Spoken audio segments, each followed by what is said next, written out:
Ladies and gentlemen, welcome back to episode 3 of Mana Problems. As always, I'm Jay. I am Old Man Magic Chad.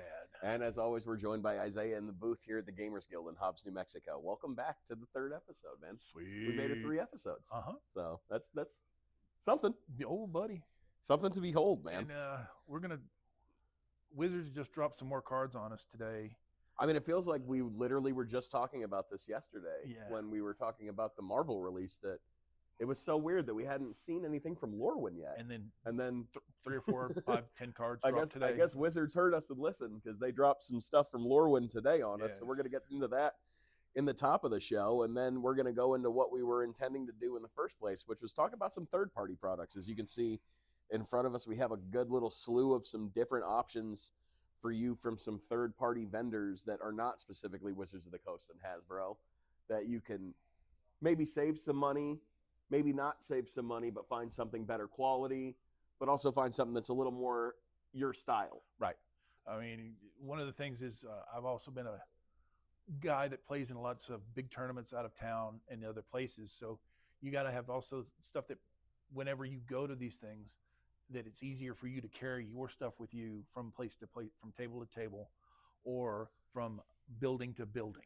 Yeah, and card storage is a big thing that we're going to get into later on in this third party, because there are a ton of great options out there for some third-party vendors, from small storage to massive storage of 1,000+ cards that you can bring with big time 10 commander decks, all conveniently packaged up, which we're going to show you later on.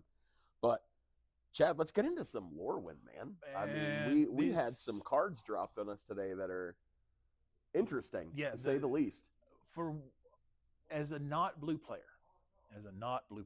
again. Really? Not blue player? Not a blue player.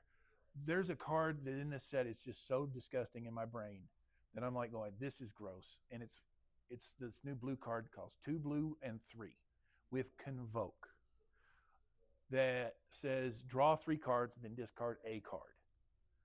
So I can play 2 blue and then tap 3 of my tokens and I can play this card. Or I can tap 5 creatures and play this card and draw 3 cards and pitch a land, pitch a this, pitch a that. Oh, as a blue player, you're like, it's card draw that's so good. Convoke's fantastic as a blue player, right. But we're also seeing Convoke coming out in mono white. Oh yeah, which is great with Irdu.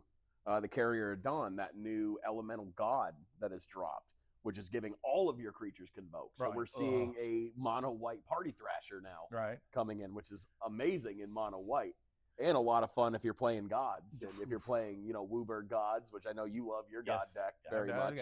So that's going to be kind of fun to throw Convoke into there. And we're also seeing a new mechanic, a new old mechanic, I'll say, because it's not necessarily new action, but it's got a new name. Okay, the Blight is what they're calling it, and it reminds me a lot of what Wither is, in the sense of Wither was your creatures dealt damage in -1/-1 counters.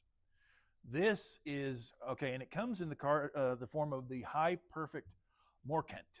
Whenever the High Perfect Morkent or another elf you control enters the battle, each opponent blights 1, which they put a -1/-1 counter on a creature they control. Then it has tap 3 elves, 3 untapped elves you control to proliferate. Activate only during your turn, or as a sorcery, or whatever you want to call that statement. But with this card, you throw in stuff like Lathril that swings, and you get X number of 1/1 elves, and then all of a sudden I tap all them elves to get everything on the board -1/-1 count. Because everything just came in. Each opponent puts a blight counter on something. Now proliferate the snot out of them, and everything dies, and you're like, ugh. It's a new Wither form style. That looks... And it feels like Wither, or feels like -1/-1 proliferate kind of feel, that just vomits. And then there's a 2-card combo with this already, and it's called I think it's 1 green and 3. When an elf comes into play, put a -1/-1 counter on something, and it's like bada bing, bada boom, bada bing, bada boom, bada bing, bada boom. So it's going to be one of those kind of shotgun effects that's going to be just gross. Yeah, and we're already seeing, kind of like we predicted, a return of tribals. Oh yeah, we're definitely seeing elf tribal. We're seeing some merfolk. We're seeing elementals. we're seeing a lot of cool tribal that's going to come out for Lorwyn. So I'm now even more excited for this set. This set's going to be fun, especially whenever we break it down in that tribal mode of, okay, what tribes can we really work with here that's still going to be great on this set level? Because this set really feels that kind of creature base that you're like going, ooh, more stuff that does the thing with the guys that I like. Yes. I mean, yes. Elves have been in the game since the beginning. Goblins have been in the game since the beginning. Merfolk as well. Fairies, kind of, and giants have been in the game since the beginning. I don't know if I've not seen a giant yet. I haven't seen a giant in the previews, but I think it's safe to say we're going to see some giant cards in this set. Along with goblins. We didn't see any goblins in this They've got preview, I don't believe. Not this preview, but the original showed The original did show 1 or 2, I believe. Yeah, there's one that was just referenced in the Wart, I think, card, or the mother, what, I forgot her name now. I'm sorry, my brain's not working right now. But in the beginning, or in the first, and with Lorwyn and then Shadowmoor, it was a car. In Lorwyn, it was a red black mother something, I forget now. I don't remember, honestly. And then it was then in Shadowmoor it was green black. It was the same creature, essentially the same name, but they shifted her to green instead of black. And then you roll down to the other stuff, and it was used, I think, in some CDH, but at one point in time, but it has gone out of fashion. This one was referenced as a reference point in some of those cards, is now got a card. You talking about Thrakis? No, it's not Thrakis. It's like do you remember Mama? Oh, my brain is turned off. It was the big red legend, black green or Rakdos legend from Lorwyn, and I think her name was Mother Gaunty or Mother Goody. I don't know.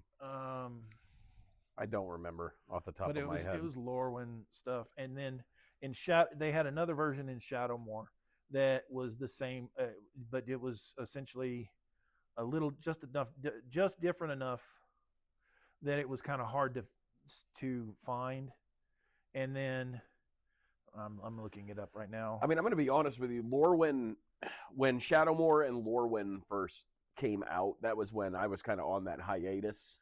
Yeah. Because of the military and everything else. So I didn't have the opportunity to invest heavily in those sets until it was too late and they were too expensive to really invest in.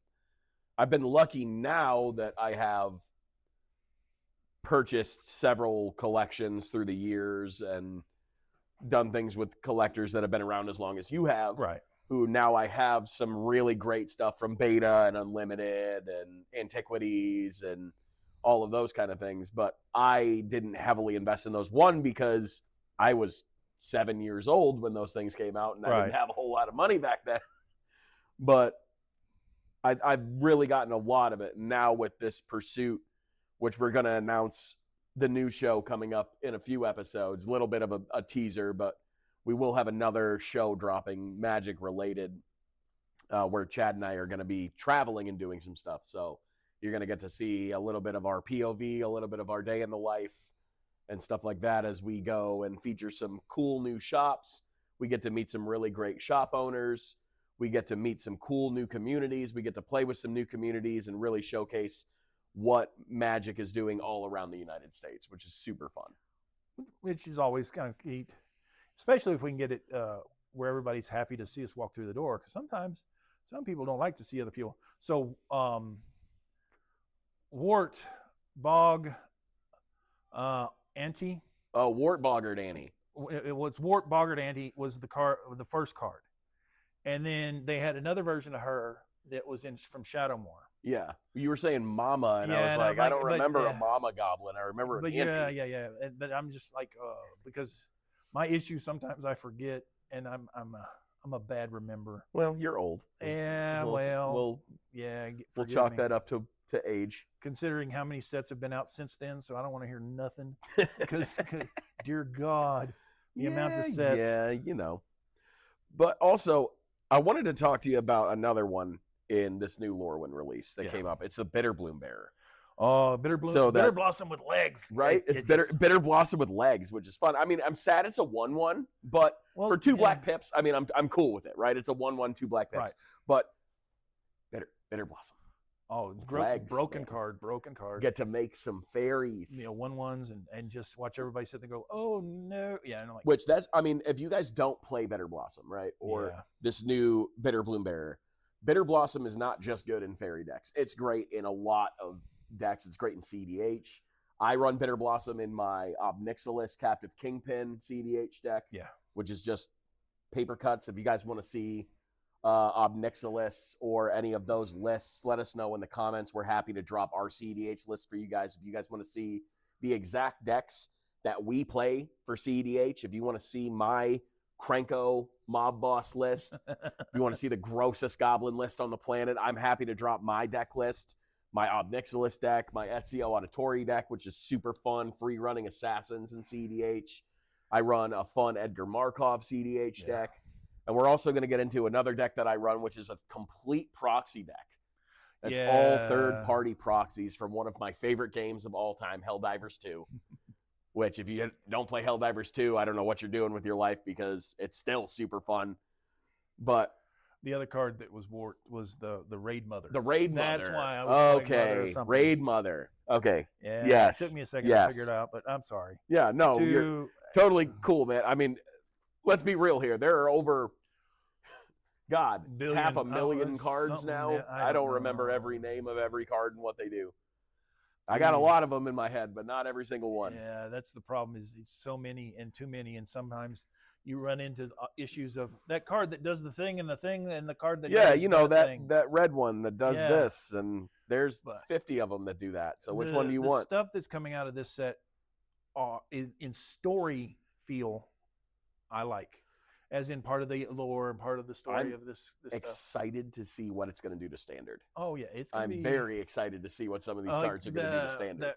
The perfect Morkant will rip apart some of those land or some of that earthbinding stuff, because you just kill the land, which will stop a lot of the extra triggers part of that. But it's going to be interesting to see how some of the other things, and if Blight is a mechanic beyond just one card. Is Blight going to be the main mechanic of this set? Right. Are we going to see something else other than Blight? Because we see it already with Wither, like you've said. Yeah. Are we going to see a whole new mechanic like we did with Bending and with all these other sets that have come out with Warp and things like that? Are we going to see more of Convoke? Is Convoke going to be the next? I feel like we're going to see a lot of heavy Convoke in this, because we're seeing a lot of tribal feature. Yeah. So we're seeing a lot of 1/1 creature generation, a lot of token generation. I feel like we're going to see a lot of Anthem stuff coming out of Lorwyn. We're going to see a lot of more tribal-focused enchantments and sorceries coming out. I feel like maybe we could have some real fun with changelings, because we're seeing a lot of changelings. Mutavault tokens are going to become a thing now again. I was like, oh, that one was going to be fun. I liked Mutavault was such a great card when it came out. And now with it being a token that's a Mutavault, which goes all the way back to Duskmourn with the everything lands. Mm-hmm. And then you throw in some of the other, let's make cards all land types and then all creature type. That's just crazy. And it just makes it more interesting to see where we go and what this set is going to add to Magic as a standalone standard set. Then here comes the curve. What's it going to do, Commander? Are they going to have Commander decks? Which in some cases I think they are. I haven't seen anything yet. So we haven't seen any official releases for Commander decks, but I think that would be foolish to not. Well, I mean, we didn't have a Commander for Spider-Man. We didn't see any for Avatar. We didn't see Spider-Man. So is it maybe something that they're going to start shying away from in Universes Beyond as Commander decks? Yeah, that may be. Or they're going to specifically feature them, because we are seeing them in the Marvel. Yeah. which is strange that but like this is early. Yes. We are seeing these releases early. I mean, granted, it's about 5 or 6 weeks early as opposed to Marvel, which is 6 to 7 months early. But they may be just keeping those under wraps as something to surprise everyone with. We may see a Sliver Commander deck for all we know. We haven't heard anything. Another one. A Lorwyn. Right. A Lorwyn Eclipsed. Right. If Sliver deck. If there's Sliver's going to be in that set too. And there's a lot of speculation on this set because there hasn't been a lot of leaks. And that's rare in a Magic the Gathering set in the age of the internet now, is there is not a lot of leaks for this set. Where we've had sets that have been completely spoiled for us. Every card has been leaked. Yeah, and then that was because of issues. Well, and whenever it happened, it was like, oh Lord, and somebody got in trouble and somebody got fired for some of those too. Yeah, as they should have. I mean, dude, come on. If you're gonna flop a release that bad, whoever did Spider-Man, I'm sorry, dude. Whoever did Spider-Man and whoever did Avatar, you should be fired. Like you flopped that so hard. I mean, in my opinion. There was whenever New Phyrexia was about to come out, they spoiled the entire set in one day. And don't even. And then all of a sudden, everybody was great. They spoiled the entire set. Oh my lord! Oh my lord! And all of a sudden, it's like did it change the market? No. And they were like, oh, they spoiled the entire set. We've got nothing to look forward to until it comes out. It's like, I get that kind of concept, but you were going to get the entire set anyway, and then they got it away, and somebody I think got fired because they spoiled the entire set by accident, and they were supposed to delve it out normal. Let's be real. The entire set's going to get spoiled the first day anyway on release. Yeah. Everything's going to be released. It's not like it's going to be some great mystery of what you open up in your packs unless you just don't exist on the internet at all. Right. So it's something that's been ruined with social media. That is always going to happen now for every release of every card game that comes out. Is people are going to get online, they're going to get on the forums, they're going to get on Reddit, they're going to get on whatever, and they're going to spoil what's happening because they want clicks and they want views and they want clout. And they want to be like, I'm the first one. I'm the first one. Yeah, everybody wants to be the first. It doesn't change the market. It doesn't change the cards that you're after. It doesn't change what the cards do. It may fluctuate prices a little bit because we're seeing new stuff that people are going to start buying in pre-release, which if you're buying things in pre-release, don't do that. Unless you think the card's going to be good. And you can find it for $1 or $2. That's one thing. But a lot of these cards that are deemed good in pre-release are $20+ and don't do that because as soon as the set releases, they're dropping at $2. Don't be dumb and impatient. Just wait. So if for one instance, if you could have gotten your Badger Mole Cubs at $1 a pop, yep, and now they're 60, 70, 80, depending on which version, style, foil, whatever you want to call it. Would you have jumped on it? Because at the time, at $2, you're like, I don't know. And now you'd be like, I was a smart guy. I bought 8 of them. Now I got 4 of them to sell off and there. We saw the potential, but we didn't see the proof yet. Right. And then once that set released and you saw what it could do, that's when the prices shot up. Right. Because nobody had it to play and showcase yet. Unless you were printing a proxy and just running into this proxy. And which is testing out. A lot of people do that. Hey, guys, guess what? A lot of competitive Magic players do. We print proxies out and playtest them before we buy cards. Playtest. Secret of the pros, guys. Yeah. That's what we do. Not everyone has $1 million in a budget to go buy Lion's Eye diamonds for all of your decks, man. Like, it's a $900 card. I don't know what to tell you. I don't have 7 sets of Guru lands for my deck. I have 1, and it goes in whatever decks that it runs those colors in, and I'm not going to go invest in another set. That's crazy talk. If you guys need cards and you see cards that are coming out in these sets that you think are going to be playable and testable, print them in a proxy and run them in your deck real quick to make sure. Make sure the rubber meets the road and it's actually gonna have legs for you, because a lot of these cards will say cool things, but they just don't work with the synergy of your decks. And then you go and then you think, okay, well, this one's not good. I'm not going to care about it. And whatever. Then all of a sudden everybody's like, oh my God, look at this card. And you're like, this one I thought was a throwaway. I didn't care about this one. And it may work great for one card or one deck or this idea. And then all of a sudden you're like, damn it, now I wish I'd gotten those cards. But right now, with every set coming out, whenever the pre-stuff comes out, it's already through the ever-loving roof. The prices are, skyrocket, and then give it 3 weeks and everything goes bottomed out. And it's sad, and it's so sad that that's the way this goes, because all of a sudden everybody's talking about their this card, that card, this treatment, this artwork. I want this one, and this one. Well, that's great and wonderful, but now if you don't get that one artwork or that one treatment or that one foil that you wanted, it's the secondary market's going to eat you alive. Unfortunately, that's what we're seeing with every card game, not just Magic the Gathering, but the secondary market it's a scalper's market right now. And that's what we as LGS owners, what we as lovers of this game, not people who are in this game to make money off of it. Because I'm going to be honest with you, as someone who owns an LGS, you're not going to get rich off this. You own a game store because you love these games and you love the community that you serve and you love the people that come into your store to buy things. You don't own a game store to be a millionaire. I mean, unless you're Card Kingdom or Card Conduit or some of these guys that have multiple locations and they're doing great, shout out to them. That's awesome. Most game stores are a one location operation. Yep. They're a locally owned place. They're not a GameStop. They're not a franchise. They're a person in your community that is trying to pay the bills and put their kids through school and keep the lights on and doing those things. So go and support your local LGSs. That is the best thing to do for this community, period, is to go locally and support your local game store. Buying online is a great thing and you can save money, but if your local store has it, spend the extra couple bucks and support your local game stores. Those are the places that are keeping these games alive. By far. They're the ones that are actually going out and testing and buying and being asked to purchase and then sticking their necks out for all this. I mean, I can almost guarantee you 90% of the owners of game stores, if you go to your town and you ask them why they opened a game store, they'll tell you it's because they love these games. Yep.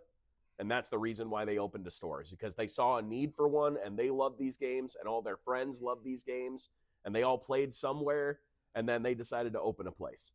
That's the exact reason why we opened the Gamers Guild. That's the exact reason why a lot of our friends that own game stores have game stores now, is because they saw a need and they made one. And it's not to get rich. Nope. Because you're not going to get rich off this, I promise you. Which leads us into our big topic for today is other party products for Magic. Magic and gaming in general. All of these we brought with a focus of Magic the Gathering. Yeah. But they can be used for any game. Which is great. Any card game. Pokemon, right, Yu-Gi-Oh, Digimon, Gundam, TCG, One Piece. All of these can be used for those things. And that's what's great about third-party products. Yes, some of them are specifically branded for the game of Magic the Gathering, but they also make stuff for One Piece, for Digimon, for Pokemon. These are great vendors. Every one of the let's call them big card games, they have their own little versions of this, that, and the other, this playmat, this set of dice, this set of sleeves, this set of binders, and you can stack that thing a mile high. They're going to have their own little versions of it. I mean, if we put every third-party product that we carry for every game, you wouldn't even see us. We would be behind just a mountain of products here for third-party stuff. Because honestly, Wizards of the Coast and Konami and Bandai, they don't make a lot of licensed stuff. They have a very limited run of things that they make. And they send it out, and that's that. But going into stuff, I mean, we have everything from card sleeves to card holders, to dice, to playmats, to deck boxes, to storage boxes, to tokens, to life counters and coins, and all of these cool things that are available online for Magic of the Gathering. And we can just go through some fun stuff right now to start. And I think the easiest thing to kind of start with would be dice. Yes. So, I mean, we all know, I mean, if you've walked into GameStop, you've walked to Walmart, you've gone to any retail store, everybody sells dice nowadays. Now. Yeah. A D6 is a D6 is a D6, right? Exactly. I mean, it is what it is. They all do the same thing. But we have some fun ones that I personally love because they're small. They're easy to store in your storage box, in your dice bag, in your backpack, whatever you like. I personally prefer a brand called Chessex. Yes. Chessex makes some really great. They're smaller D6s. You get a good amount too. You get, I think, 36 D6s in this little thing for $18.99, which is great. Yeah. That's about all the D6s you're ever going to need. You hope. You hope. You can use these for counters. You can use them for life. You can use them for everything that you want. And they also make fun ones for like D&D set, the RPG sets, the Adventurer set. GameGenic also makes a really fun set for adventuring and for D6s. You don't get as many D6s in a GameGenic though, which is my big gripe. It's the same price, but you get way less dice. They're bigger dice, right? But they're much less. And Chessex also makes a larger set of D6s. If you guys want to see that, I can feature that on the next channel. That are going to be about this size right here, the standard D6. So it's going to be about quadruple the size of a standard one. You're going to get about 16 of them in a standard Chessex set. So those are really cool as well if you want to get those. Wizards does make spin down dice. They have spin down dice that are available in bundle deals, in pre-release packs is where you really find most of your fun set specific countdown dice, but they are countdown dice. They're not D20s. So you can't use them for D&D. You can't use them for any kind of RPG gaming. They're specifically for keeping count from 20 to 0 or from 1 to 20 or however you want to go. You got deck boxes that we can do. You see out there that are, there are a plethora of deck boxes that are out there that just, so every company makes them. We've seen people go from a bunch of cards rubber banded in a Ziploc bag, which you're cringing me. I remember those days. I mean, you can get stuff nowadays from companies like GameGenic that make a great, just standard 100+ deck box. Very simple, cheap plastic, Velcro attachment, or maybe not even Velcro, or tension, depending on which ones. These ones are Velcro ones from GameGenic. I don't think they are. These are. Oh, they are. Yes, okay, cool. These are the Ingenious series. So these are the. So you have two series. You have the Standard series and the Ingenious series. Ingenious series have Velcro. Standard series are just tension closers. So they just snap closed, snap open. Very simple. But the fun thing about GameGenic products is they work together. So when you get stuff from GameGenic with these deck boxes, and you start putting your commander decks, your standard decks, everything in, you can upgrade into something that's for your storage, which is the dungeon. So this will hold 10 of these GameGenic deck boxes. So you can fit 10 commander decks, double sleeve. This will fit 100 double sleeved cards. So you can fit 10 of those in this, plus a little spot for your tokens, your dice, your counter, everything like that. So this can hold a total of 1,100 cards in it. So you have about 100 cards, an extra deck box worth that will fit all of your other stuff. Moving out of GameGenic, though, you get into other third parties that aren't going to necessarily fit in other party stuff, which you got to kind of be wary of. Exactly. So if you're buying stuff from Sidewinder and you're buying things from Ultimate Guard, Boulders, and some of those other ones, Ultimate Guard. There's and then you got they're all great companies and they make really good quality deck boxes. So Sidewinder especially, these are from Ultimate Guard. So you have a flippin' tray, which is a little bit of a larger scale. It has spot for your dice and your deck, and then you have just the standard Sidewinder from Ultimate Guard, which is just 100 double sleeve cards, and that's that. Nice flip magnetic closures on these, which are really cool. But these will not fit in stuff from GameGenic. They're too big. Yeah. So you're not going to be able to fit 10 of these Sidewinder boxes in this, even though it says it holds 1,100 cards. Right. You're not going to be able to fit it in unless you're buying everything related, right? Ultra Pro makes some really decent products as well. There's other companies and other things. Deck boxes, in all seriousness, when it comes to deck boxes, pick the ones you like. If you like the Boulders, if you like the Sidewinders, if you like the other ones that clip together, stick with them, because as long as you like the ones you get, man, they work great. There's a company that used to make deck boxes that I loved. I thought they were the greatest thing ever, and that's called Rook. They were a solid metal box. They were a solid metal carrying case. You could literally drop this thing from on top of a building onto the ground and it wouldn't bust open. It would ding, and it wouldn't dent all your cards. I love this product.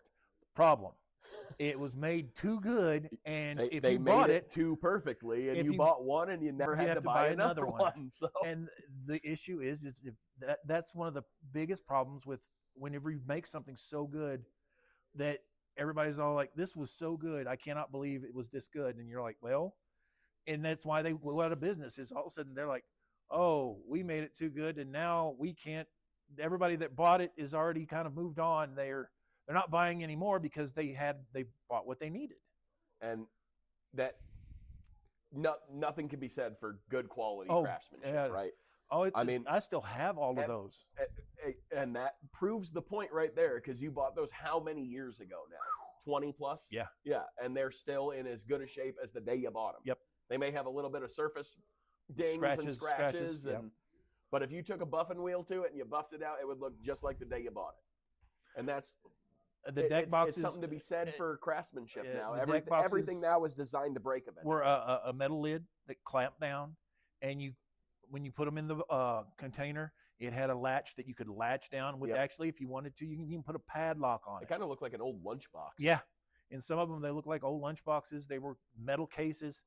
And the part that was amazing was it was solid metal. Nothing was going to make it, unless somebody rolled over with a car or a steamroller. They weren't screwed or glued. They were folded and welded. They were really high quality. The hinges were well made. Everything about these were amazing. And then the company that made them were like, well, now that we have them out there, what do we do with them? They did some artwork ones for a while and did that kind of stuff to make some people buy some more. But they put out, they originally was for standard size decks. They put out boxes that for Commander. I got the Commander ones as well, just so I can put I had 2 different boxes. I had a 4 box, and then I had a 6, or it was an 8 slot, and then I had room for 6 Commander boxes. Yeah. And I had that for the longest time for my Commander stuff. And everybody's like, you have 6 Commander decks. Good Lord. Why do you have 6 Commander decks? I only have 1. And now speaking of those Commander decks, did you see we took in some of the original starter Commander decks? Yes. What a blast from the past. Good grief. I had a lot of fun flipping through those. Those were... So if you guys haven't played Commander, back in the day when Commander really first started, they had, they still have today, they're called welcome decks. Yes. Welcome decks were given out for free to players that were new to the game that wanted to learn. So you had your choice of monocolor ones. These ones, there were a couple 4-color, which were really cool. A patron brought these in for us to purchase, and we ended up getting a really great deal on them. So we ended up buying them. But they were super fun to look through, just seeing some of those older cards and grabbing some stuff that we needed for our master set that we didn't have was fun. Yeah, awesome. So we'll be featuring that on the new channel soon. And you guys are going to get to see how we go through the purchasing process with people, how our store does things, which is probably different from your local game store. Every game store kind of has a different percentage of what they buy things at, whether they're buying super low or they're buying at a fair price. That's up to speculation. I'm not going to comment on your game store. I know we personally pay a fair price when you bring stuff in. So if you want to bring stuff into the Gamers Guild, if you're local in the New Mexico area, come and see us. We're happy to take a look at your stuff. We're happy to value it for you. Even if you don't sell it to us, we'll at least give you a realistic market value of what you can be expecting. Realistically. The next thing I want to say is sleeves. Sleeves. Let me say one thing about sleeves real quick. Ultra Pro. Oh my God, Ultra Pro. What happened? What is this frickin' trash? What is this nonsense that you are creating for decks? These are the worst sleeves I have ever used in my life. These are absolute garbage. Don't buy them. They're terrible. That's all I'm going to say about that. Ultra Pro, do better, because your sleeves suck. As a player and as somebody who's been playing for a while, the sleeves I have a tendency to lean heavily on are the Dragon Shields, because they give you 100 plus in a box. You're normally going to get about 106. Yeah, something like that. 105, 106. I've gotten like 110 in one box. Just because they put extras in there, and it's nice because sleeves rip, sleeves tear, certain sleeves just kind of like fall apart on you. And you have extras. You have, enough for to replace them. Dragon Shield's customer service too is second to none. They have such good customer service. If your sleeves rip, they will send you a new box. Yep. Like they have a good warranty on these sleeves. They're not lifetime, but they're pretty realistic on sending you. I've had, I think, 2 or 3 sets of sleeves where one's ripped, and I've sent one email and gotten a new set shipped to me, no questions asked. They're pretty dang good about their customer service, and they also make really cool products in addition to sleeves. They make some really great quality play mats. Yes. They make some cool storage boxes. They make some fun deck boxes. They've got some really cool binders as well. They make really high quality binders. If you are looking for some good storage options, Dragon Shield is definitely something that I'm going to recommend. If you're looking for something a little cheaper on the market, Gamegenic, personally to me, they make a great card sleeve. I have several of my decks sleeved in Gamegenics because a sleeve is a sleeve to me. As long as I can shuffle it cleanly, it's not flopping all over the place or flying out of my hands when I'm trying to shuffle it, which we freaking saw last night. Ultra Pro with your garbage sleeves exploded in his hand as he's going, poof. And to be honest, you hadn't played the deck in a while, and they were slick because they're newish. They're newish, and which is probably one of the biggest things about new sets of sleeves. Whenever you re-sleeve a deck or whatever, they've got air in there, and then they go everywhere, and they slide forever, and you're like, everywhere. But that's the way you deal with this stuff, and it's funny because it's hilarious. Those are just unnecessarily sticky. They tear. They do not have a matte finish on the back. They have a glossy finish, which makes them all stick together, which makes them tear, which makes it impossible to riffle shuffle. It makes it impossible to stack shuffle. It just makes it so you're taking a clump of cards and putting it on top of another clump of cards and just doing that over and over again. And then when you finally do get a good riffle, it explodes in your hand and falls all over the floor and the table and everything. And then these are the fucking worst sleeves in the world. I fucking hate them. And then to make it even worse, if you rip one, now you got to go and replace the entire thing anyway, because they only give you 100. Yeah. Where 100 on the dot. Yeah, when Dragon Shield, they'll give you a few extras, and then they expect you to maybe keep them. If you don't, you don't. But they last so long. By the time you have to get a new set of sleeves, the ones that you had that were spares, you've already either lost them or thrown them in a box somewhere else. It's hilarious that these, to me, are the top of the line in my mind. And I like the way they feel. I like their shuffle. I like the fact that every time the professor does his little finger check, they last out longer. Same thing with some of the Gamegenic sleeves. They'll last out longer. I've had a set of Gamegenics on my Marchesa deck for a while now, and they still look brand new. They still shuffle brand new. They riffle shuffle beautiful. I for a product that is going to cost you, if your game store is not ripping you off, less than $10, or that is a very good quality sleeve for 100. And you get about 104, 105 out of these two. They don't do 100 on the dot. You get some extras, and they're nicely packaged in 2 sets of 50 too. So if you're playing with wanting to grab some for your tokens or draft, you can just crack one of these, and one will still stay in that nice plastic package for you. Because I mean, it's just sleeves are what protects your deck from what the game wear that they're going to have. And whenever that happens, it can tear your living world up, especially when you in the middle of a shuffle, and whoop, right down the center of that one sleeve, it's ripped. Oh, God forbid you're in a CDH tournament or a regional or something, and then you tear a sleeve. And then you got to judge, and the judge goes, go buy another pack of sleeves. And then everybody's got to wait for you to re-sleeve your deck. Yeah, to re-sleeve your deck. And or now you're the asshole because you're holding everybody up. And then you got to get a game counted against you because you had to go and buy another set of sleeves because it ripped on you. Mm-hmm. Now, some judges will give you a chance to go, all right, we'll figure this out. And they're kind of cool about it. But other times it's like, if you don't have the cash, let's say you don't have the cash at that point too. And it depends on the level of the tournament. If it's your local LGS, they're probably going to just let it slide. Right. And it boils down to a rule 0 at that point when you're sitting at your pod. And it's, hey, this card has a rip sleeve. I'm going to take this one out and replace it with a basic land so that we're not cheating our deck into finding our win con here, but I have a rip sleeve. Or they allow you to play 99 instead of 100. Now you're down a card, which can suck for you too, but that's all boils down to rule zeros and how cool the people at your pod are. Yeah. Because you could sit down with people who are just, hey, jerks. These are the rules, and that's the rules, and the rules is the rules is the rules, and Nazis. that's that. Yeah, rules Nazis. Rule Nazis, man, and we hate a rule Nazi because this game's about having fun. Yes. I get it. If we're in a tournament for hundreds of dollars, if we're in it for advancing into a state qualifier, if we're doing this to gain traction in our professional gaming career, then yeah, the rules are the rules are the rules. If you're sitting at your LGS and somebody rips a sleeve and you're that much of a D-bag, then go home, dude. Like, nobody wants to play with you anyway.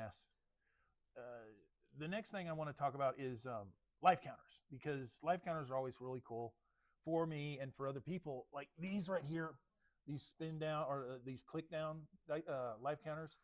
Did somebody 3D print these for you? So these ones are actually custom made for our store from one of our members, which are super cool. But they're click downs. Click down counters are also available in bundle releases and a lot of commander bundles and things like that. You just gotta have to look at Wizards and what they're releasing inside that set. The new Final Fantasy holiday set has a gorgeous click down counter in it from that holiday chocobo bundle. It's like yellow and blue and green. It's really cool looking. Really I love pretty. it. I love the colors on it. And then but these are 3D printed from people here. And guys, if you have a 3D printer at home, you can find these files easily online. And this is like $2 worth of filament to make one of these. Yeah. They're very easy to make. If you have any knowledge on 3D printing, you can go online and find these files for free and make them yourself. A lot of people today are using their phones for their life counters for Commander and things. Me, I'm extremely old school. And when I mean extremely old. Yeah, extremely old school. I've got 3 of these. He also has the original abacus that Pythagoras gave him way back in the day. But I use these because I got these way back in the day, and they're cool to me, and I've been using them forever. The top row is 10s, the bottom row is 1s. If you don't have a problem with that, it's really simple math and look. Some people don't like these. Some people do. They rebid. Ultra Pro did a set of these that I didn't like so much because the back of it was kind of a hollow, and this is a solid piece of metal, or whatever you want to call this, pewter, whatever you want to call. I preferred the solid pieces of these in comparison to the ones that Ultra Pro did, but these are solid. They last forever, and they go and they go and they go. So you mean to tell me that Ultra Pro made another item that's subpar? Yeah, imagine that. Shocking to me. Shocking. And then so with the reason why Ultra Pro kind of got a bad rap in a lot of ways in my brain is they got overwhelmed with the amount of stuff that Wizards wanted from them, and then all of a sudden they're having to put out sleeves, mats, and other things all at once. And this is my thing, Ultra Pro. Don't try to do everything. Right. Focus on one thing and make it good. Focus on one thing and make it good, man. You do one thing and you do one thing really well, and it's play mats. You guys make great play mats. Ultra Pro, great play mats. This is Chad's favorite play mat right here. This is also an Ultra Pro. But I have a little challenge for y'all in the comments. If you guys can tell me, the first person to tell me what card this is in the comments, we're going to get a hold of you. We're going to PM you for your address, and we're going to send you a prize. No, it's not this play mat. You're going to get a prize, though. But if you can tell me what card this is, we'll give you a prize. Bonus for people who actually tell me the artist. If you can tell me the artist, you'll get an extra prize. I like this one. And storage for mats. Here's another one that I like is these. Mat storage is great. Damien, can you do me a huge favor, big dog? Go grab me one of my mat holders behind the counter. One of my doubles or singles that are holding one of the artist mats from behind the counter. I like these bags for several different reasons. One, you can clip them on your it comes with a carabiner clip. You can clip it on your thank you guys. The loop on your belt. You can clip it on your bag. You can clip it on anything. and it can go with you, and it makes it simple for you to go and travel with in places. The other thing that I like about this is it bends and it fluctuates with the mat, where that kind of tube, it's hard, it's plastic, it doesn't give as much, and then if you're not careful, it can break. This you can throw in your luggage, and it doesn't bother it. That's why I like these. And this is a product made by Inked. My big thing against those, which Chad and I are very different on these, I prefer the hard covers, because if you throw that in your car and then it gets wedged under a bunch of stuff and then the heat and everything else, it can warp your playmat really bad. You're never going to get it flat again. Once it warps like that and it gets heat warped, it's never, ever going to go flat again, no matter what you do. There's a truth to that. That's the reason why I love these hard covers, is because they keep it pristine. You can throw this in your car. Stuff can go on top of it. It's not going to crush your playmat. It's not going to do anything. The one thing that I don't like about it is if you don't roll your mat up enough, you can start scratching and fraying your edges. You can start scratching your material that's here if you roll it up wrong. And guys, if you don't know how to roll a playmat up, you always roll it so your image is out. You don't ever want the rubber facing outwards. That's why your mats go all crazy and look nuts, is because you're rolling them the wrong way. You always want your images to look outwards at you. But these are why I love these Monsters. Monster makes these. This is Monster cases. So you can get these online for about $10 a piece. They sell them in bundle deals, so you can get like 12 of them for $100.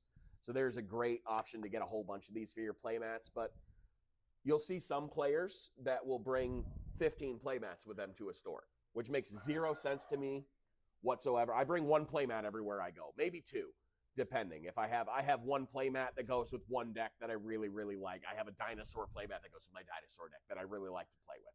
But everything else, I play with one mat. I don't have 15 different mats to bring around with me. The joke is I have lots of playmats because I've been places and go, ooh, that's cool. I mean, I have lots of playmats. I have like 70 of them, but I don't bring them all with me because that's a weird flex to me. I don't understand that. I've seen this product out there, and it's kind of a cool product where you can hang it from a doorway, a wall, or something, and you have all these tubes of playmats. They're really cool. So it hangs on your door. It's kind of like a yoga mat holder almost, but for playmat tubes. And they work with these, and they also have ones that like zip up, and you can stick them in there and zip them. Right. So it's like a big luggage bag that can roll up and go in your bag with you. And those are cool, but I mean, me personally, I'm not going to hate on you for bringing a bunch, but I don't personally see the point. I'm going to bring one or two. I have a double mat holder that I throw into my bag for tournaments, and that's that. And then I don't care. If we're not playing on stream and we're not playing to be filmed, I'm not going to bring a specific play mat for every deck that I have. Do I have a mat for every deck that I own? Yes, I do. I'm a fucking nerd like that, and I'm okay with it. I mean, I've got buddies who, when they go to a major tournament and they're just going to play in the one thing instead of playing in multiples, their thing is they'll take the deck and throw it in a cheap plastic friction deck box. Yep. A Crown Royal bag, a box of dice, and a bag all shoved in that Crown Royal bag, and they'll walk around like they have a little purse. So we'll go into card storage here in a second. We'll make sure these are closed before we pick them up and dump them all over the table. But card storage. So like Chad was saying, going into tournaments, and what are you bringing? I like a Stanley case. So these are pretty available in any hardware store, Home Depot, Harbor Freight, Lowe's, Walmart. It's a basic bolt holding case that just holds nuts and bolts and screws, and they come with all of your little containers. But the nice thing about these is these containers, they perfectly hold a double-sleeved 100-card deck, plus a commander that you put in a top loader that sits nicely on top, and then all your tokens sit underneath it. So you can fit, if you don't run any extra stuff and you're just fitting decks, you're fitting 12 decks in this one case for $18.99. $18.99 is what this case runs you. And it comes with all of the yellow containers inside of it and everything. It has the ability to latch. It doesn't padlock. That's the only thing that it doesn't do, is it doesn't have the ability to throw like a padlock on it, which not a big deal. Because most of the time, if you're not keeping watch of your stuff and it gets stolen, then that's your fault. I don't know what to tell you. But this can also switch out. They make larger containers for this that'll take up 2 of these smaller ones where you can fit your dice, your life counter, your click downs, your tokens, your extra stuff. Here's something funny. Your wallet and your a big wallet tome in it can fit inside of this. So this is all you're carrying, and it's not in your pocket. Your keys, everything can go right inside of this, and then this is the only thing you got to worry about is lugging this thing around, and that's that. And plus, you have the ability to customize it. So you can throw, like I have, tons of fun stickers on it and cool stuff and really personalize it. I am personally, I stand on this. This is my thing. I have loved these cases since we kind of figured this out a long time ago, was these were the way to go. Yeah. Because this right here, beautiful and pretty, right? This is $80. $80 for this, right? And then you have to, they don't come with the deck boxes too. So then you have to buy all the different deck boxes. So that's another $60 if you want 10 of them for your 10 commander decks to fit, right? Which is what we charge. A lot of people charge a lot more than what I charge for these deck boxes. We charge $5.99 for these little Gamegenic deck boxes. I've seen them for $11.99 in some stores. So you're talking another $100 on top of that, right? So what's smarter in your opinion? $18.99 or $189.99 for all of this, and you can look cool and you can have fun, you know, velvety carrying case that doesn't have a handle and you got to lug it under your arm all day or stick it in your backpack still. This, you don't need a backpack. You can carry this around and it's fine. I bought this specifically. Isaiah? I stuck my neck out and bought this this box because I go to a lot of tournaments, and this allows me to throw it on my shoulder, and I can eliminate some things with this box. And this is the Gamegenic Castle, if I'm not mistaken. That's what it's called. The Game Castle from Gamegenic. Yeah. You get 6 commander decks, double sleeved. You can put a standard deck in here between it and the sideboard. I've got this other little box here to help with the sideboard separation. And the other stuff here was tokens, is what that is. And then you close this down and you flip it over, which is the only problem I have with this thing on a general level, is that flip over to the other side. And if you're not careful, you'll end up in some more trouble. This carries a whole stack of stuff. So another one of the little products that I kind of like that's been out there for a while is these tokens, or these +1/+1 minus and then status effect tokens. I like these little chevrons. So I don't know if you guys can see this on stream very well, but they're small little, they're kind of like chevrons, right? So these ones specifically are status ones. So death touch, trample, vigilance. They're double-sided. So they're all double-sided. They have, you know, each one has a different effect on it. And you can stack them, and they stack on top of each other, so they sit in a neat line on your card so that you can see all the different new stuff you have. And you can also have them for +1/+1s, like Chad has a bunch for +1/+1, -1. They go all the way up to +10 +10s. And +5 there's +5 on one side, +10 +10. So you're not putting a whole bunch on there. But a lot of these can also be done with the spin down dice, which a lot of people just use basic spin downs, or they use a lot of these. These are dice specifically for your Goyf. Yes. So these are Tarmogoyf dice. And then the other dice that I use, they're also the ones that just say +1/+1 that you can read from space. Which these ones are also good, but when you're playing certain decks that are throwing a ton of counters on something, these get out of hand really fast. And a standard set, I think, comes with like 12 or 16 of them. So you can run out really fast, which is where those 20 spin downs from the bundle sets and all of the pre-releases come in handy, because it's just a free 20 counter that you can throw on there. This also has room for coins. This is a cool one if you're from this area. And you know, in Lubbock, Texas, there's a place called Mad Hatter's. Shout out to Mad Hatter Games in Lubbock, Texas. Shout out to Mad Hatter. He's been a friend of ours for a long time. And he has a really awesome store. We're going to do some video up at Mad Hatter's shortly. But if you're in the Lubbock, Texas area, definitely stop by Mad Hatter Games. Stop by Storm Crow Games in Lubbock as well. both big supporters of the channel, big supporters of the store.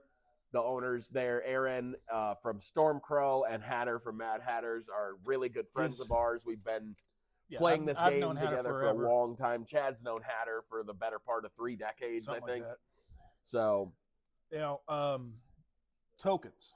Now, a lot of people like the dry erase marker tokens. Infinitokens. Infinitokens are amazing. These were actually done by Magic, and it comes with a marker, and it has the little artwork, or not the artwork, but the border for your color your color effects and things like that. There's a guy I specifically go to for 95% of the tokens that I want if I'm going to go with somebody random or somebody third party, as they like to say. And the guy I like to go with is RK Post. I like his stuff. I like his artwork. And I like the fact that half the time it's stuff it's pop culture stuff. Granted, some of this, I'm maybe the only person that knows what they are.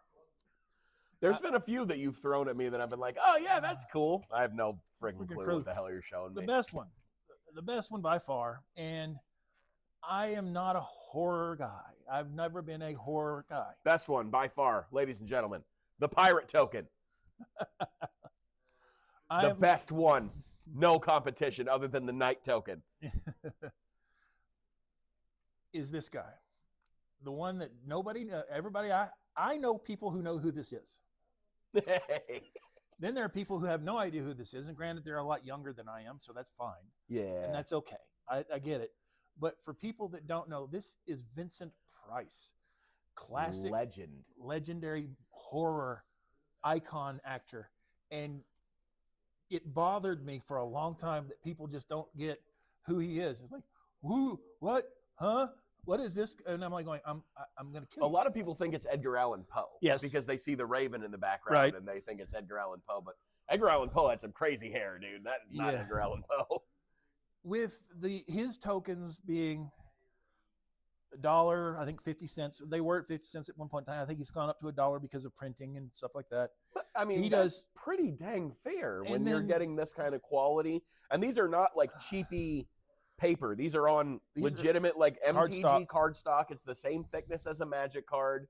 You don't have to double sleeve these behind another card or something like a lot of printed proxies. These are exactly the same thickness as a Magic card. So if you're throwing these into your Magic deck, you're not going to see a difference in thickness between other cards. It's going to look exactly the same. So Arcade Post, 100%. I've always liked his artwork, and in the part that's really cool about every single one of the tokens you buy from him, he will sign every single one. Yep. If you want him to. If he whenever he sends them to you that way. And I've met him a few times. He's a great individual. Love what he does. He did a set of tokens for when Christopher Rush died as a spirit. He did a set of tokens for Lemmy whenever Lemmy died as a goat, which I was like, awesome, because that's cool. He did a set for Carrie Fisher as Princess Leia, as a spirit. There's people who have passed that he did cards for that because of their passing or because they've gone, and he calls them the goat or the spirit or all this other stuff. To me, they're great. He did a great one with Robin Williams. Oh, yeah. He's done some really cool ones with like Heath Ledger after he passed. Yeah, he's done some more, like a lot of ones that tear at your heartstrings in some cases. The one with Christopher Rush really hit me hard. Correct me if I loved it. That guy was cool. Correct me if I'm wrong. He draws every one of these. Yeah, these are all he hand draws them, and then they're mass produced into tokens. These are all his artwork, an original proof of his artwork. Yeah. This is not something that he's stealing off the internet and making into a token. This is all his work, his creative ideas, his brush strokes. Yes. This is his stuff that he's making a one of one and then mass producing into tokens and stuff. So this is not something that you're just getting a stock image off the internet and buying tokens. Correct. This is all stuff that he had to put time into and put work into and do the thing to make these tokens. So at $1 a piece, those are pretty dang affordable. And you're getting some unique stuff that not a lot of people in your LGS, unless they've been around this game, know who he is. Yes. He did several Magic cards. Like one of the big famous ones he did was Unmask, and that was from Arcadian Masks. And there's a few. He's other done a sets. couple play mats. Oh yeah, he's done some great stuff. I have a couple of his play mats that are signed and that are serialized that he did limited, like 50 play mats of. And we love him. Like we've been fans for a long time. He's a great artist. He's a great guy. Yes. He's a very fun dude to talk to at cons. If you ever see him at a convention, he's very approachable. He's very down to talk about art and magic. The best one is he's got one of the funniest tokens I've ever seen in my life, and it's not one of those. It's a clear piece of plastic that has elk on the front of it or at the bottom that you use whenever you're using Oko, because you go elk the guy's token. Don't get me started on Oko Thief of Crowns, dude. It's the funniest token ever because you just drop that on top of something. Yeah, because I love watching you drop that shit on all of my cards. Yes, sir. You deserve every bit of it. I love it here. You deserve every bit of it, and you know you do. Well, that and Michael. Michael deserves everything that happens to him. But whenever you choose third-party people or third-party products, if you find somebody you like, if you got an artist that you love his art, it's so cool. It's amazing. This is the art that I love. You may not like Arcade Post stuff. You may not like his style. We love his style because it's very funny. Doodle pad kind of quick on the fly drawings that are fun and they're neat. And he brings in some stuff that you would not think to bring in for certain tokens. Oh, like Star Wars and Doctor Who. He calls it back to the 70s and the 60s and the 80s and the golden age of television and movies and video games. And he has so many cool his website has so much cool stuff. Go and check him out. We'll drop his website. Arcadepost.net, if I'm not mistaken. Yes, we'll drop his website in the comments for you guys on this episode if you guys want to go check it out. And I'm pretty sure right now there are some coupon codes floating on his website that you can use. Because it's Christmas time, he probably has a sale going on as well. Or at our time when this is coming out, it's on Christmas, close to it. But, I mean, whenever you pick somebody that you like, go out, find their artwork. Support them. Support them. That's why I go to his site and get his tokens because I met him at a con in Albuquerque. I liked his tokens because he had Star Wars tokens, which I'm a huge fan, and then moved on from there. And then I saw the other ones he had. He has lots of humorous little things, anecdotes, and things that kind of throw you back and like, what the heck? The best one that my brother loves is the Goblin Shaman from the Mirror Breaker saga that was from Kamigawa. That token is like $8, $9. It's hard to find. It's all get out. He made one that's Danny DeVito. Hilarious. It's hilarious. Still my favorite token to this day. He's got a set of tokens. It's copy. It's the meme. It's the Spider-Man pointing at each other. And look what happened with the Spider-Man set. He had that out way before Spider-Man was even a thought in Magic the Gathering. When that meme first dropped on the internet, that was a token. He made that almost instantly when that meme dropped. So there's another set of tokens that are great. If you've ever had the world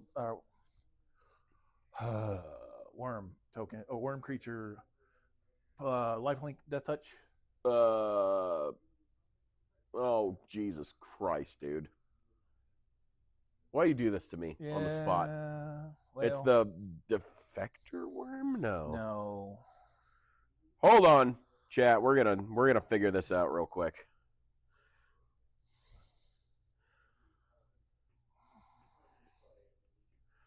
Who's got an iPhone, by the way, and seen this new drop? Massacre Worm. No. No? No. Are you talking about the worm token? Wormcoil Engine. Wormcoil Engine. Wormcoil Engine. They just made a new one of that from the Play-Doh Secret Layer, too. So, when Wormcoil Engine came out, to get the lifelink token and the death touch token were impossible. I was lucky enough to get one of each in my box that I bought. He put them out as the worms from Beetlejuice. Yep. Hilarious. Funny. Actually, yeah, now that you mentioned that, I don't think I got either one. Bug in the face, sorry. Yeah, I know. This thing is it's a mosquito. Annoying the shit out of me. Thank you. Dad. Assassin, watch out.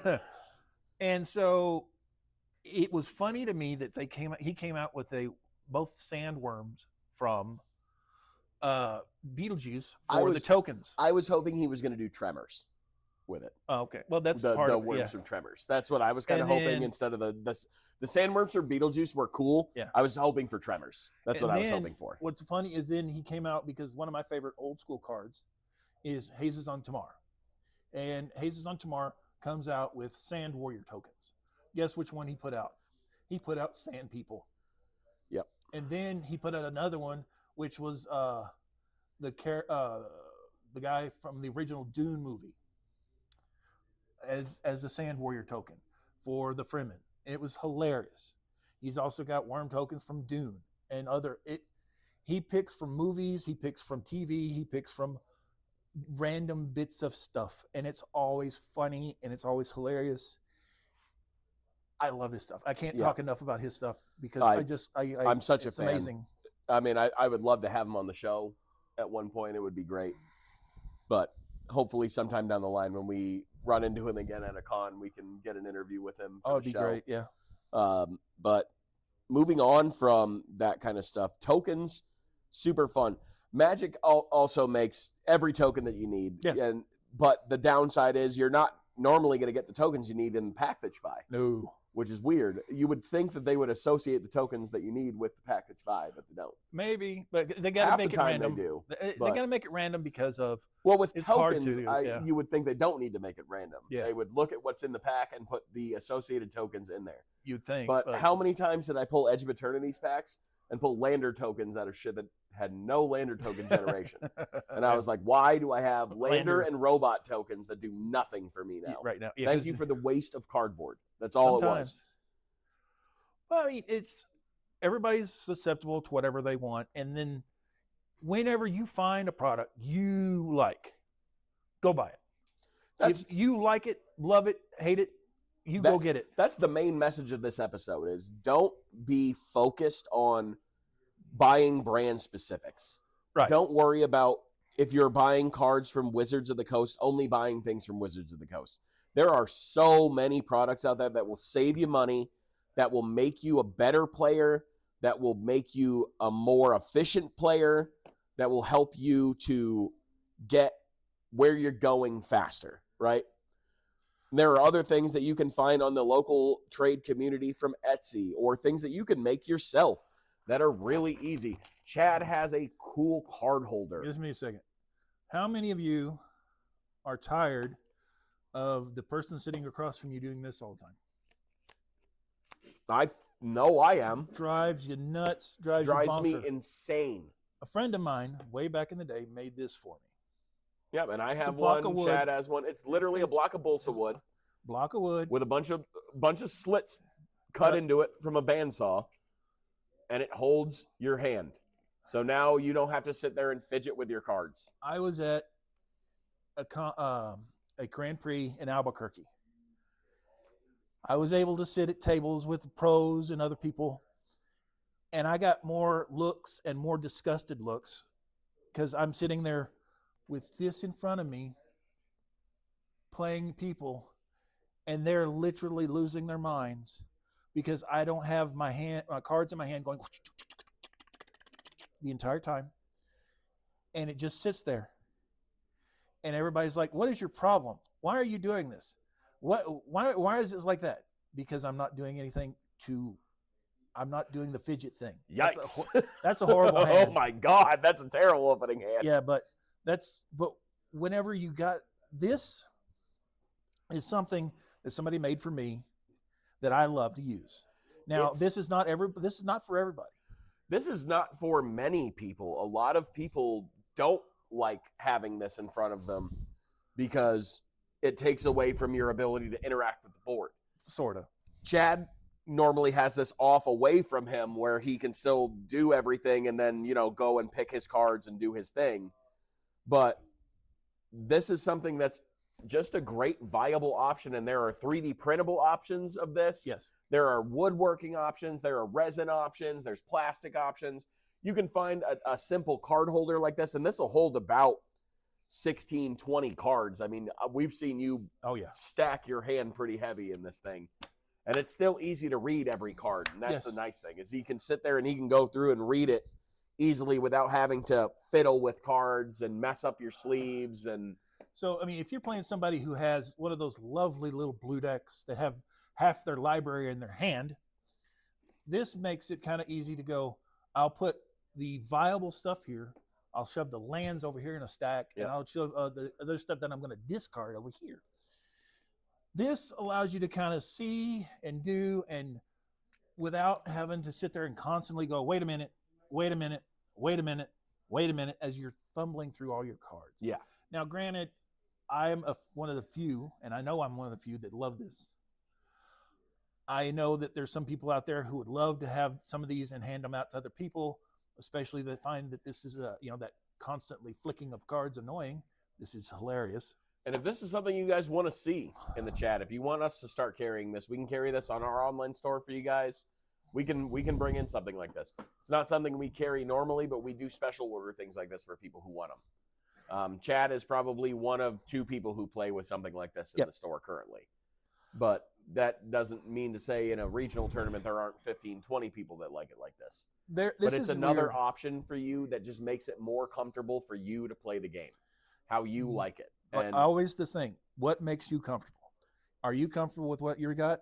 Awesome. If you're not, okay. There's another carrier I love. There's another carrier that I have that I love, was called Dragon Egg. It's a company that went under because the product was too good.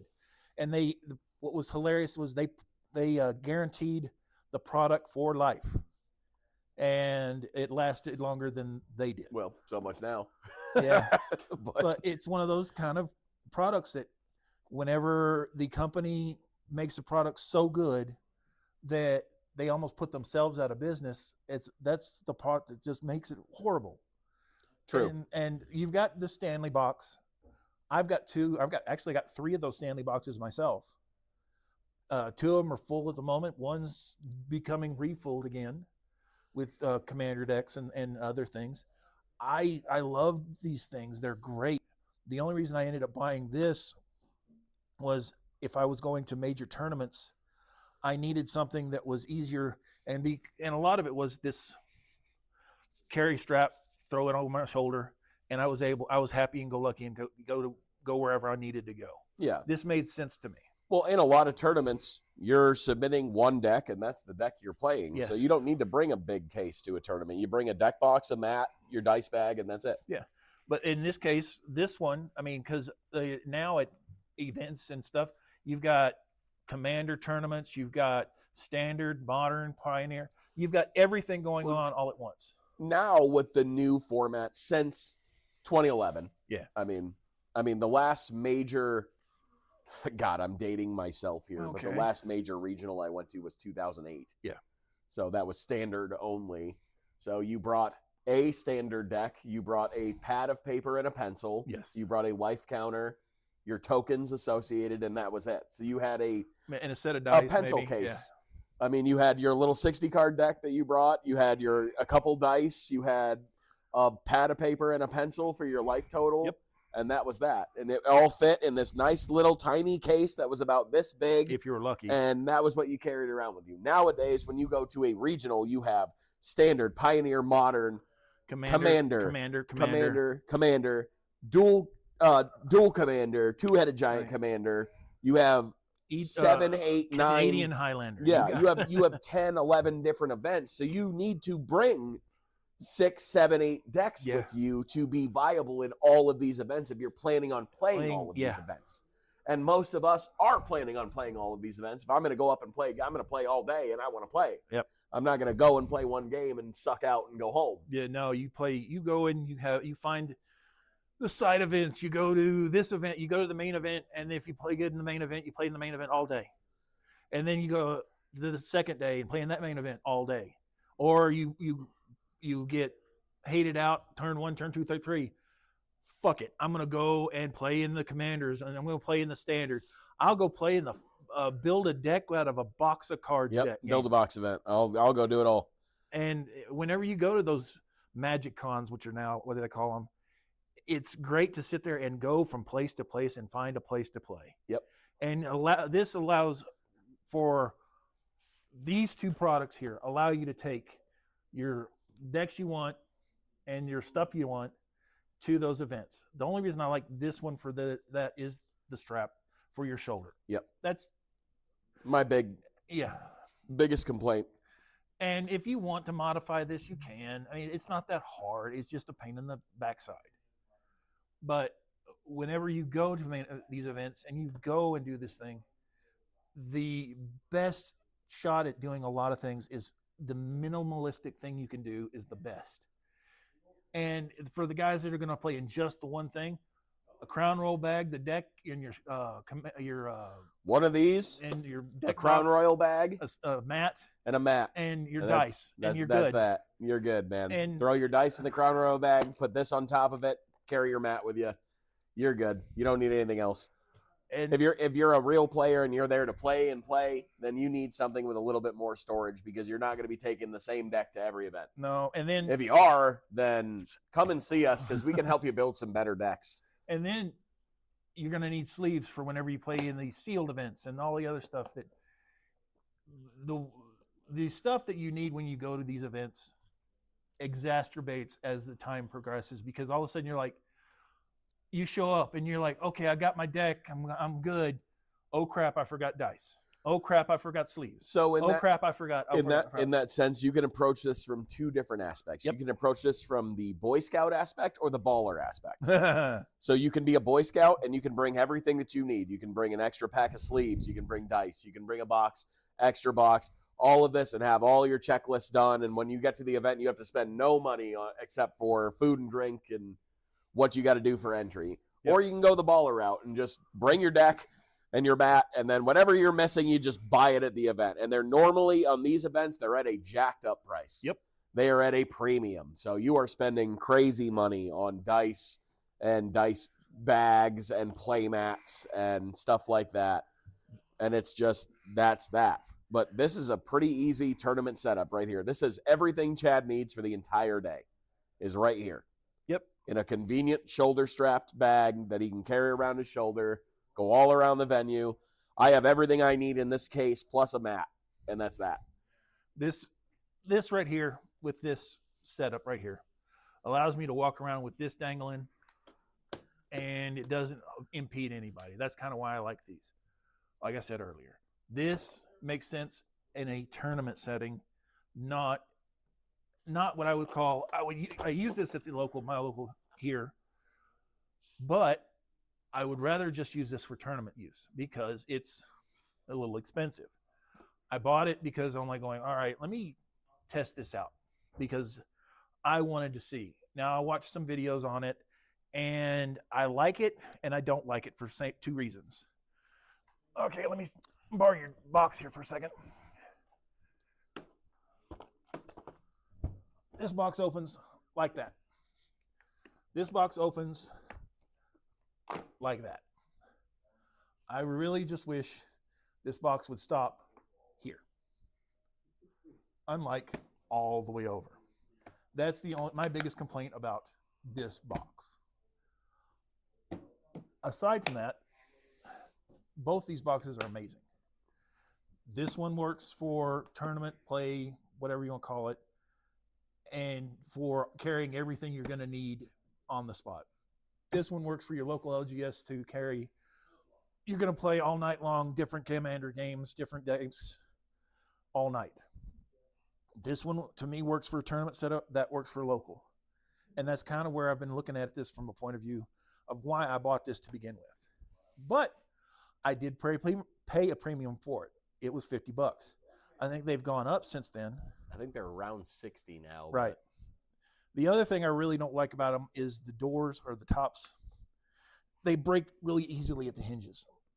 I hate that. And in my opinion, for the amount of money you're spending, they're very cheaply made. It feels that way sometimes. And to Stanley, who makes my box, that's someone who makes things for tradesmen, so they know that we beat the crap out of our stuff. Well, and it's also meant for nuts and bolts and tools. Yeah, it's meant for tools, so it's higher quality plastic. It's stronger hinges. It just makes more sense. It lasts This longer. is also considered to be, it's softer. It's meant to be not so hard. Yeah, and it's made for card players who are very normally careful with their stuff. My other thing is I don't like these. I don't like the clips on them. I don't like them. They don't secure tightly like the Stanley. They don't feel like they're clicking in right. I get it. And I mean, a lot of it is, I would agree with you on some of that. Would I buy this again? Probably not. I bought it because I wanted to get, I was like, test this out.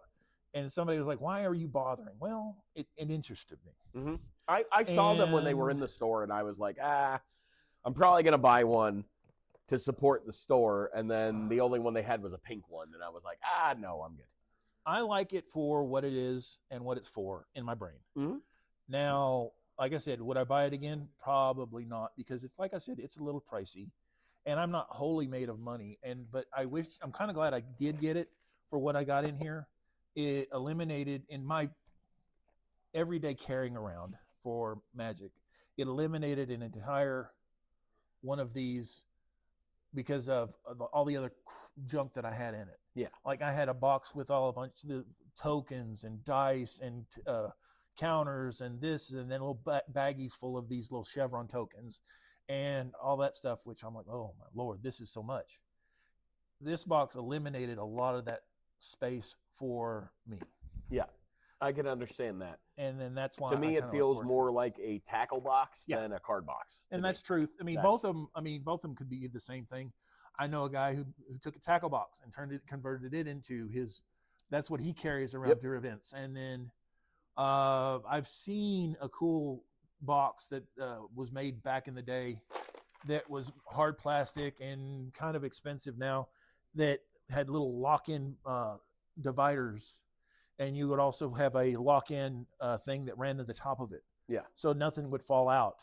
And the lock-in dividers would lock in like this with little prongs on the bottom, and you would have an even kind of place where the cards would sit, sleeved or unsleeved, it didn't matter. And then he could slide the dividers. All he had to do was kind of push down a little bit, and it would kind of jump up and down, kind of, it had little notches in it, so you could expand or Yeah. And then you close it up like a tackle box and carry it around like that. And it was like, oh, that's kind of cool. But it was expensive. And I mean, it was expensive to the point where it's like, when he bought it, it was $500. And at the point that was ridiculous. You're smoking crack at that point to me, dude. And I'm like you're nuts.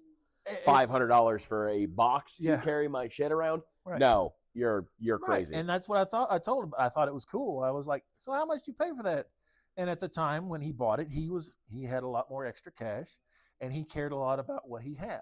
Yeah. Then he slowly sold it all off. Exactly. And you see what those kind of people do. They all get sold off eventually. And I'm sorry, dude. I spend enough money on the cards that go into this case. Right. I don't need to spend any more money on the case itself. Exactly. As we move from place to place and we go from store to store and other things, if you've got a binder that you use for sliding stuff into, portfolios are great. If you've got a binder that you use it for storage, big old 3-ring D binders are amazing. Yeah. I'm going to tell you right now, get ones with zippers. D-ring, shy away from D-ring binders. I mean, honestly, I'm not a D-ring binder guy. They will eventually, if you have people fiddling through your cards, they are eventually going to not close those correctly, and it's going to damage your cards. I am against 3-ring binders. Chad's big on 3-ring binders.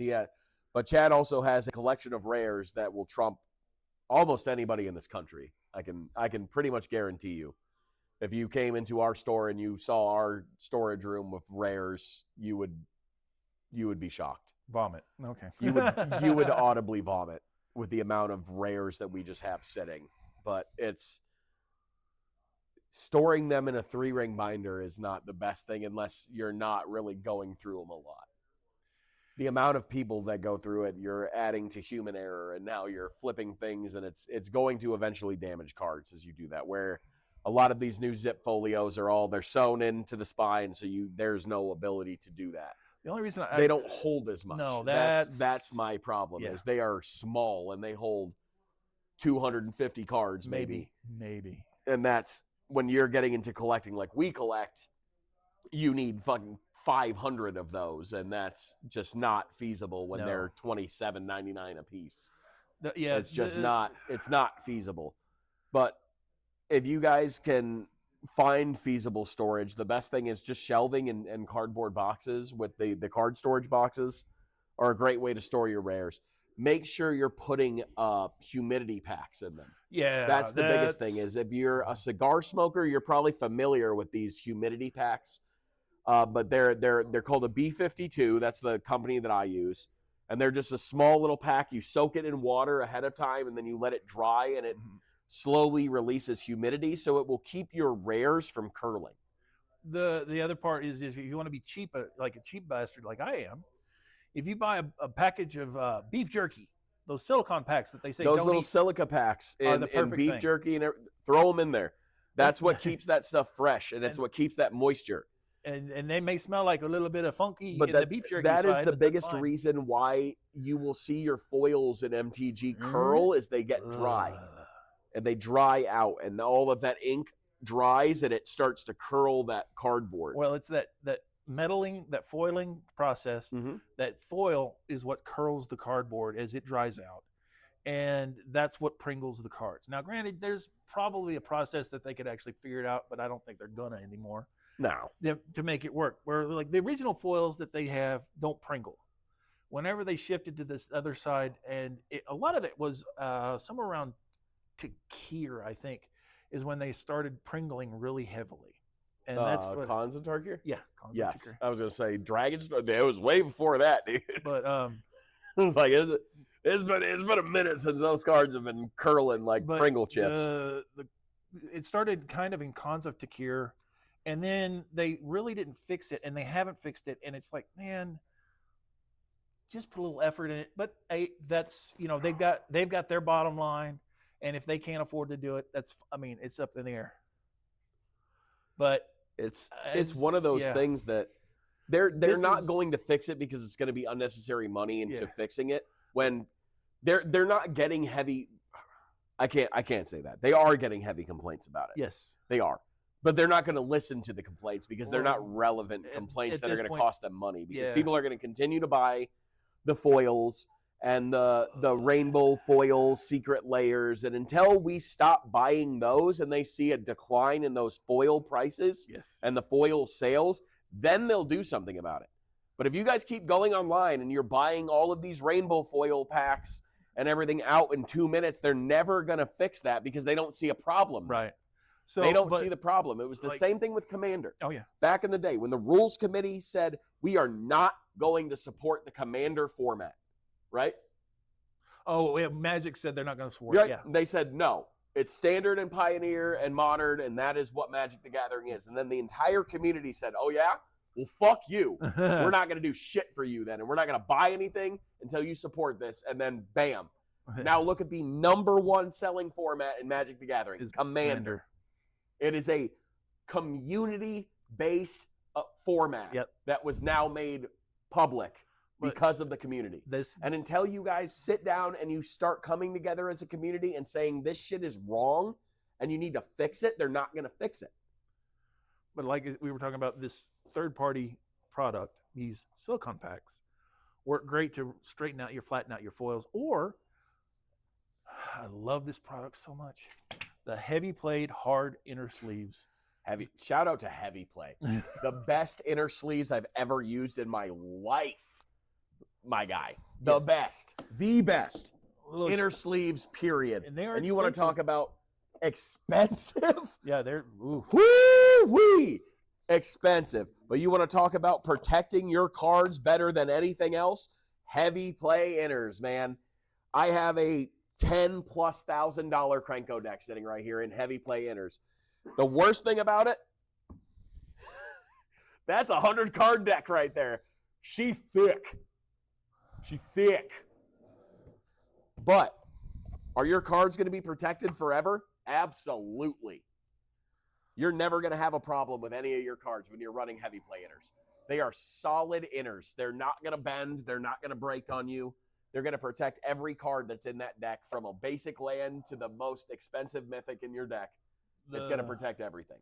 The inner sleeve I don't like as much, funny enough, is the Dragon Shield ones that you have to double fold. Dragon Shield foldables are garbage. Well, it's not so much garbage. They're just hard to use, because if you use those and heaven forbid, you have to change a card out. Oh, my Lord. It takes a month of Sundays to get that little sleeve to come popping all the way out, to get the card out, put the other card in, and you might as well just rip the thing apart and throw in a brand new one. That's kind of my whole thing with the Dragon Shield inners, and that's why I don't use them, and I use the heavy plays. If you get them, heavy plays are just easy. They're kind of hard to get sometimes because they're so damn good. The rest of heavy plate stuff is so damn expensive. Yeah. Holy crap. But I can't give those a fair review because I have not used them. The only thing I've really used from heavy play is those inners. And that's the only thing I can really give you guys an honest review on, is those inners. And they are fantastic.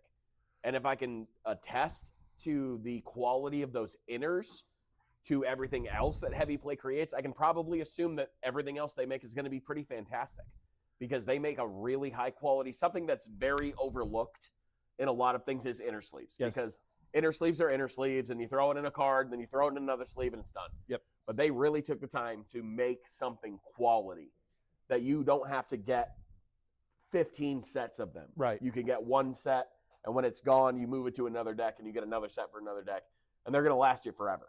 Exactly. And that's the best thing. I've got two decks in those inner sleeves.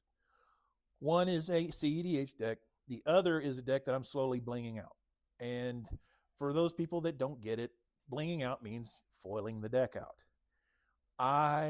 Foiling or foils, making the best artwork that you want out of it. I hate foils. I think they're a waste. My stuff is borderlesses, and I don't like foils because of this reason. The exact reason we're talking about is the curling. It honestly starts to feel like if you don't put it in a heavy play inner and you don't have it double sleeved, you're marking your cards almost, because you can see that card curling in somebody's deck easily. And if it's something that's valuable, then it's almost like you're marking your cards. Yes. And it's getting to the point where it's unplayable. The God deck that I've built is in those double sleeves, or in the hard sleeves. I bought all of the secret layers of all the gods that are in that celestial the celestial artwork. Yeah. And they're in that deck. And they're all foil because that's the only way they came. And that's like, why did you do this and not? Because they're just as pretty without the they did it. And that's like we've talked about with Secret Layer, we've talked about with all of these releases. There are some that I've been forced to buy a rainbow foil of because it's the only thing available. Because you guys get online in 2 seconds and you buy everything. Yes. And now all I have left is rainbow foils. And now I'm stuck with a bunch of Pringles in a can. in an envelope. That's the other thing about Secret Layers that I got aggravated about. When they first came out, they came out in these pretty boxes and all this other stuff. They used to make it worthwhile to buy a Secret Layer. Now it's literally, here's your cardboard envelope, or here's your $45 rainbow foil set that we paid $2 to make, and then they're going to curl in 3 days after you take them out of the package. Mail it to you in a piece of paper. Don't even get me started on those nice little boxes that were actually, they were like felt feeling. All really pretty. You remember the Street Fighter one? Yes. Dude, that came in it was good packaging. It came in a nice cardboard clamshell box. Mm-hmm. It made it worthwhile to spend that money. Now it's like you're spending $700 on this grand set of all of these Secret Layer cards, and they get shipped to you in a tear-apart envelope that you get cologne samples in from a department store. But, oh well. I think we've covered all about, for the moment, at least what we can. Third-party products, man. I mean, we covered quite a bit. Next episode, we're going to have a kind of fun episode. We're going to be bringing in a couple guests, which are fun. Yep. And we have a really fun deck tech challenge that Chad's going to see. And check out the YouTube and the Patreon for the bonus episodes. We're going to play out that Raga Draga deck. Yep. We're going to see some fun. We also have some fun Commander games at home that we're just going to be playing for casual fun. And then also our new merch store is coming out next week. So, Mana Problems, Plastic Cracked, Guild Talk, and some Gamers Guild shirts for our main sponsor here. So if you want to support the channel, you want to support the show, support your favorite creators, we have some great stuff coming out on Teespring. We're going to drop the link in the next episode so you guys can see all the new stuff that we're coming out with. Stickers, T-shirts, sweaters, sweatshirts, hoodies, sweatpants, all of that stuff coming out. Third-party products. Third-party products, man. We will. It's having fun and making everybody happy is the best thing about this game. Yep. And the best thing you guys can do to support the channel is click that subscribe button, click the follow, share the stream, share the episodes, let your friends know about it. And we're going to be back weekly with some new episodes. Hopefully. And if you have any problems, mana problems, we have your solution. We'll see you guys next time.